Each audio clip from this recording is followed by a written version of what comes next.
Hello, chapitre 8. La brusque arrivée de la pluie surprit Oksane quand elle quitta Master ainsi ce soir-là.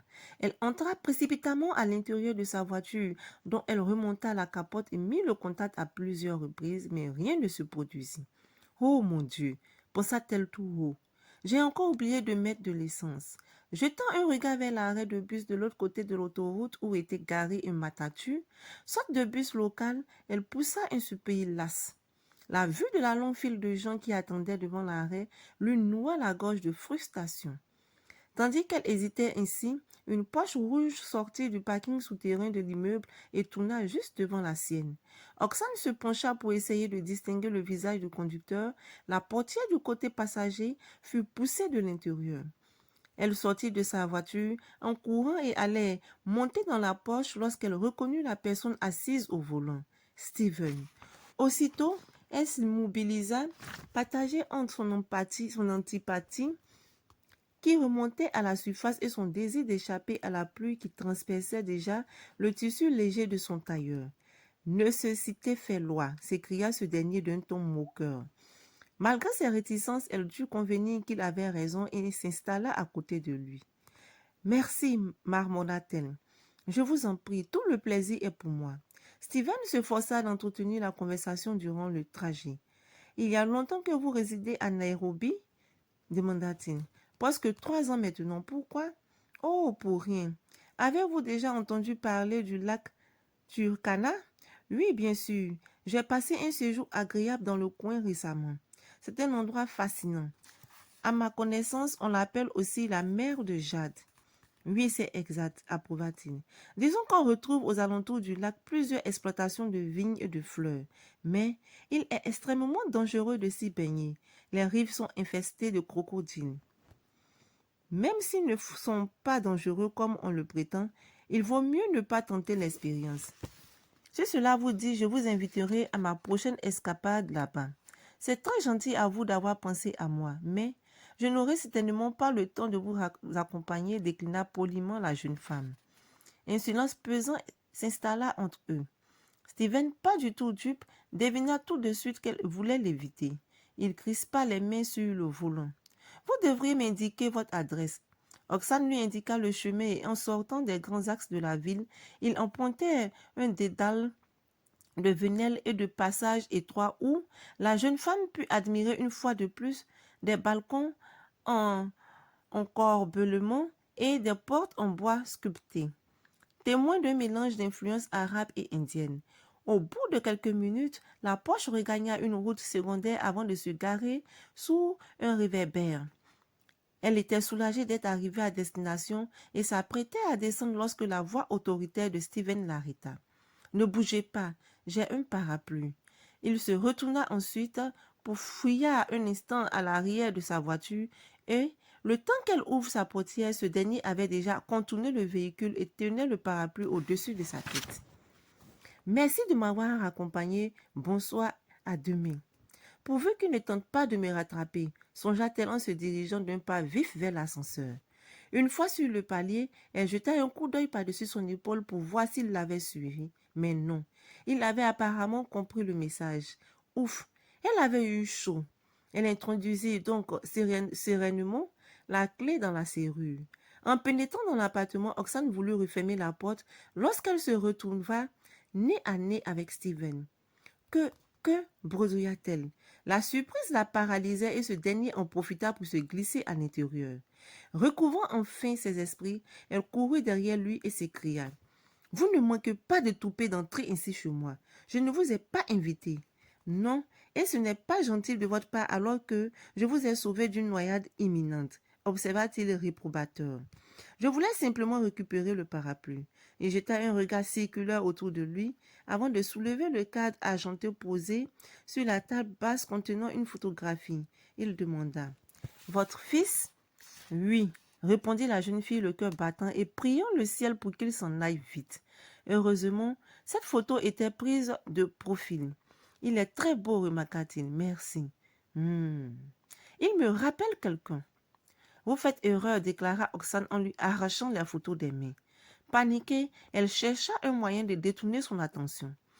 Que puis-je vous offrir à boire? Une bonne bière fera l'affaire. Une bonne bière fera l'affaire. D'accord, grommela-t-elle, mais vous allez m'excuser 2 minutes, je vais voir si mon fils est dans sa chambre. Je vous en prie, faites donc. Steve était déjà dans les bras de Morphée. Lorsque sa mère vint l'embrasser, rassurée, elle rejoignit son invité. Alors, s'enquit-il, il dort, répondit-elle un peu trop vite. 2 minutes après, et elle posa le plateau de boisson sur la table basse. Steven, nonchalamment installé dans le rocking chair, l'observait silencieusement. Elle avait plus envie de lui jeter le contenu de son verre à la figure que de le boire. Mais ses bonnes manières l'emportaient. Avec son jus de pomme, elle s'assit en face de lui. J'ai été ravie d'apprendre ce qui a failli vous arriver à Sikatonga. Comment ça? J'ai été navrée d'apprendre ce qui a failli vous arriver à Sikatonga, commença abruptement son compagnon. Vous ne devriez pas prendre de tels risques. Il fallait que je le fasse. Il y avait trop de questions sans réponse. Ce fut dangereux mais très bénéfique pour l'avancement de mon travail. Comment l'avez-vous appris? Michael me l'a dit. Vous semblez oublier qu'avant d'être son patron, je suis son frère. Vrai. N'empêche qu'en vous le disant, l'information aurait pu être interceptée par une autre personne. Si vous faites allusion à Joyce, vous vous mettez le doigt dans l'œil. Elle ne sait rien. Si tu savais que ta pulpeuse maîtresse te vole depuis 1 an, se dit intérieurement Roxane, tu la défendrais avec moins d'ardeur. Au bout d'un moment, la jeune femme se leva brusquement, ne pouvant supporter 1 minute de plus cette intimité. Elle se précipita dans la cuisine sous prétexte de vouloir débarrasser. Mais elle était tellement nerveuse qu'elle heurta le bord du réfrigérateur et laissa tomber le plateau.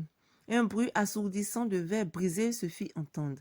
Zut, s'emporta-t-elle avec un vacarme pareil, c'est sûr que j'ai réveillé le petit. Steven accourut inquiet. Vous ne vous êtes pas fait mal, j'espère. Êtes-vous blessé? Il se pencha et palpa le pied qu'elle cachait. La chaleur de la jeune femme, son parfum fruité l'envahit comme un aphrodisiaque. Leurs regards se croisèrent et le temps semblait suspendu. S'écartant brusquement, Steven se détourna en se passant la main sur le crâne. Roxane mit un moment à reprendre ses esprits et tellement son cœur battait. Miss, ils avaient été à 2 doigts de s'embrasser. Poussez-vous, fit-elle, je vais nettoyer tout ça. Trop troublé pour discuter, le jeune homme s'éloigna. 1 minute plus tard, ne pouvant résister à son désir, il l'attrapa par la taille, la retourna face à lui et captura ses lèvres. Les sens d'Oxane se réveillèrent et d'un coup, elle ouvrit la bouche pour protester, mais les mots s'étranglaient dans sa gorge. Une chaleur intense l'envahit, son cerveau se bloqua. Elle avait de plus en plus chaud, ses jambes flageolaient.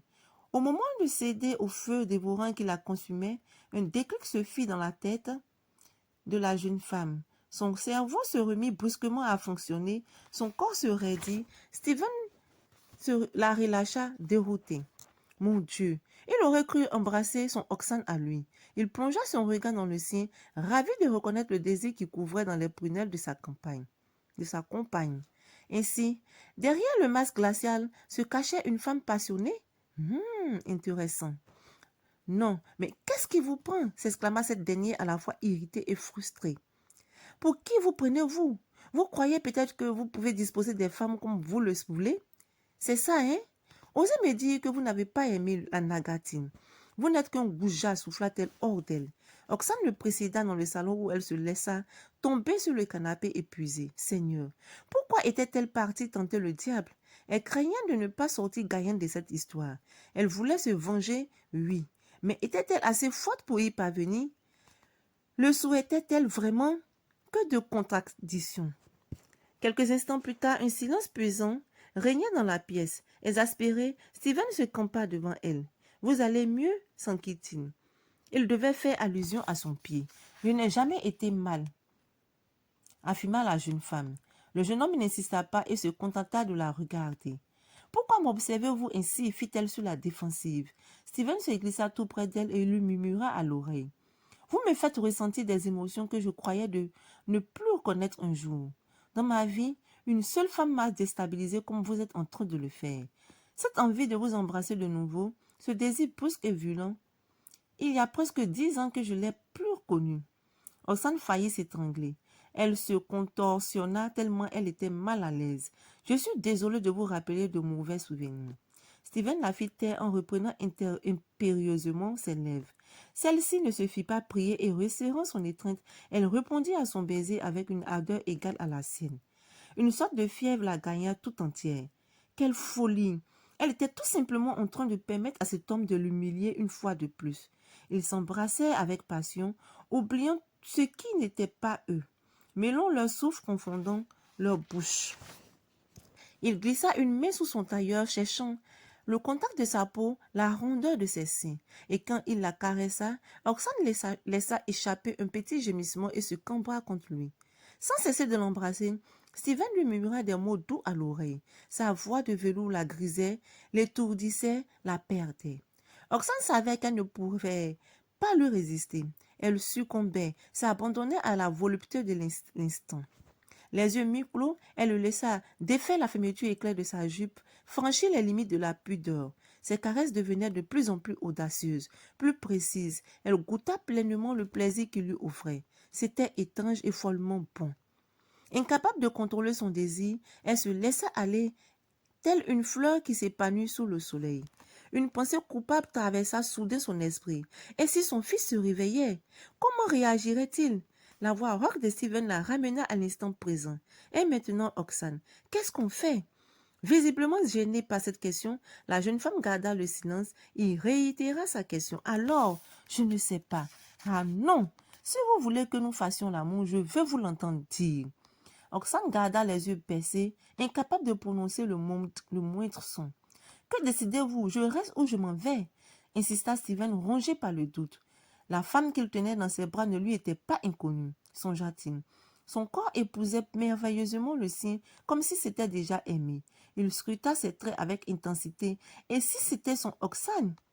Oui, répondit-elle d'une toute petite voix. Oui, quoi? Oui, j'ai envie de vous, Steven. Mais ne restons pas ici, mon fils pourrait surgir d'un instant à l'autre. Les yeux de son partenaire rayonnaient. Il allait peut-être trouver une réponse à ses questions. Où se trouve votre chambre? Le long du couloir, la deuxième porte à gauche, indiqua la jeune femme la gorge nouée. Il la souleva tout doucement jusque dans sa chambre et la déposa délicatement sur le lit. Tu trembles? S'enquit-il avec sollicitude. Roxane respirait à peine les yeux à mi-fermés. Pardonne-moi, j'ai le trac. Si tu n'es pas sûr de toi, je peux... Non, je suis décidée. À cause de l'humiliation qu'il lui avait infligée 10 ans plus tôt, Roxane s'était longtemps crue une femme inaccomplie. Et voilà que, dans ses bras, elle se redécouvrait féminine jusqu'au bout des ongles. Les caresses expertes et les baisers dont le jeune homme parsemait son corps éveillaient au plus profond d'elle-même des souvenirs merveilleux du passé. Alors, n'en pouvant plus, ce fut elle qui le supplia de lui accorder la plus haute jouissance. Et lorsque enfin il fut en elle et qu'il ne fit plus qu'un, elle cria son nom. Totalement assouvie, elle s'endormit dans les bras de celui qu'elle avait longtemps cru haïr. Waouh! Ainsi s'achève notre chapitre 8. Est-ce que après, Steven se rappellerait d'elle? Est-ce qu'il n'y aurait pas d'autres conséquences après ce tas qu'ils ont fait? Est-ce qu'ils ont utilisé des protections pour ne pas qu'elle tombe enceinte? Nous le saurons dans le chapitre 9. Déjà, je vous dis à très bientôt.